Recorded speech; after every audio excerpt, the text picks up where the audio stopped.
ابو عبد الرحمن حاتم بن الوان العاصم رحمۃ اللہ علیہ بلخ کے عظیم صاحبان اقبال اور خراساں کے قدیم مشائخ کبار میں سے تھے۔ شفیق رحمۃ اللہ علیہ کے مرید تھے۔ اول سے آخر عمر تک ہر حال میں صدق پر ثابت قدم رہے۔ جنید رحمۃ اللہ علیہ نے فرمایا، حاتم عزم ہمارے زمانے کے صدیق ہیں، ان کا کلام بلند پایا ہے۔ آپ کا قول ہے کہ شہوت کی 3 صورتیں ہیں: شہوت طعام، شہوت کلام، شہوت نظر۔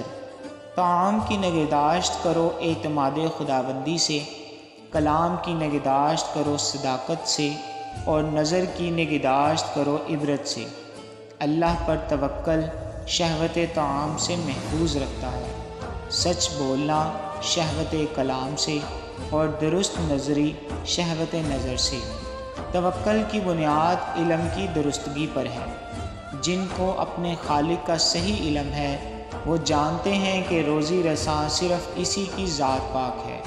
وہ صحیح علم سے بولتے اور دیکھتے ہیں۔ صحیح علم کی بنا پر وہ صرف حلال کھاتے ہیں اور صرف اسی کی صفت کرتے ہیں۔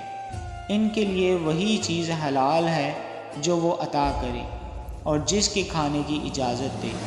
وہی تعریف قابل اظہار ہے جو 18,000 عالم میں صرف اسی کے لیے ہو۔ فقط وہی چیز قابل قدر ہے جو اس کی شان اور اس کے جبروت کی حامل ہو۔ جب اس سے اجازت لے کر کھایا جائے تو شہوت نہیں، جب اس کا ذکر اسی کی اجازت سے ہو تو شہوت نہیں، جب اس کی قدرت کو اس کی اجازت سے دیکھا جائے تو شہوت نہیں۔